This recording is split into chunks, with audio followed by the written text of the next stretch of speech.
The Colloquy at Poissy was a religious conference which took place in Poissy, France, in 1561. Its object was to effect a reconciliation between the Catholics and Protestants of France. The conference was opened on the 9th of September in the refectory of the convent of Poissy, the French king himself being present. It broke up inconclusively a month later, on the 9th of October, by which point the divide between the doctrines appeared irreconcilable. Background: the Calvinist faction in France, though less than 500,000 in number, was strong and vocal. Under the guidance of several princes of the royal blood and members of the higher nobility, the spread of Protestantism and the application of its fundamental principle of private judgment produced far-reaching differences in belief. To heal these and so bring about unity, a conference was held at Weimar in 1560, between the Lutherans Victor Striegel and Flacius, on free will. The Poissy Conference was arranged by Catherine de' Medici, the Florentine Catholic Queen Mother and Regent during the minority of her son, Charles IX of France, with the support of the Chancellor Michel de l'Hôpital and the Lieutenant General of the Kingdom, Antony of Navarre. The heads of the Catholic party had attempted to frustrate any form of negotiation. Disaffection towards the Holy See had paralyzed French Catholic activity. The Council of Trent, a general council, was in session under the presidency of Pope Pius IV, but voices were heard even among the French bishops, advocating the convocation of a separate national synod. Instead, Catherine and her advisers chose a religious conference under the direction of the civil power. The Pope tried to prevent what under the circumstances had to be construed by Catholics as the defiance of his ecclesiastical authority. Attendance: the Pope sent as papal legate Ippolito d'Este, known as the Cardinal of Ferrara, with James Lainez, the second General Superior of the Jesuits, his advisor, to dissuade the regent and the bishops.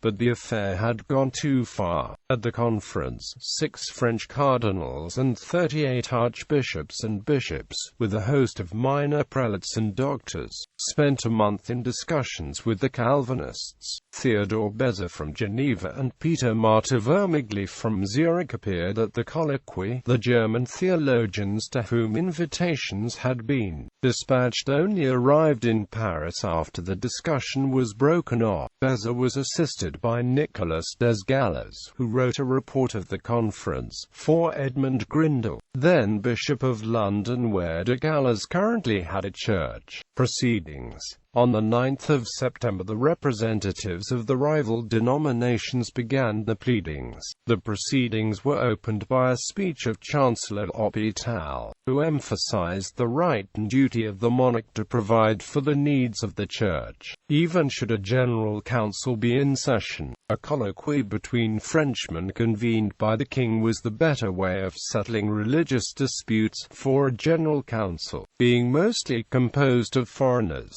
was deemed incapable of understanding the wishes and the needs of France. The spokesman of the Reformed Church was Beza, who, in the first session, gave a lengthy exposition of its tenets. Beza's speech explained the principles of the Reformed understanding of the Eucharist. It was later revised and amended, and published in France. He excited such repugnance by his pronouncements on the communion that he was interrupted by Cardinal François de Tournon. Charles, Cardinal of Lorraine, replied in the second session. On the motion, however, of Ippolito d'Este, the legate, exception was taken to the further conduct of the negotiations in full conclave, and a committee of 24 representatives, 12 from each party, was appointed ostensibly to facilitate a satisfactory decision. On the Catholic side there existed little wish for conciliation. The Jesuit Lainez then claimed that the divinely appointed judge of the religious controversies was the Pope, not the Court of France. The acrimony with which he opposed the The Protestants at least clarified the situation. Catherine appointed a smaller committee of 5 Calvinists and 5 Roman Catholics. Their task was to devise a formula on which the two churches might unite with regard to the question of the Eucharist. The Cardinal of Lorraine had asked whether the Calvinists were prepared to sign the Confession of Augsburg, a matter of dissension between them and the Lutheran Protestants. The committee drafted a vague formula which could be interpreted in a Catholic or a Calvinistic sense, and was consequently condemned by both parties. The assemblage of prelates refused assent, and the Calvinists would not commit themselves to the Lutheran confession. Further conferences. Subsequently there were meetings at Altenburg between the ISNI theologians and those from Wittenberg, on free will and justification, and at Montpellier between Beza and the Tübingen theologians, on predestination. The Catholic Church continued the Council of Trent until 1565, and issued definitive statements on the Eucharist and many other points of contention raised by various Protestant sects.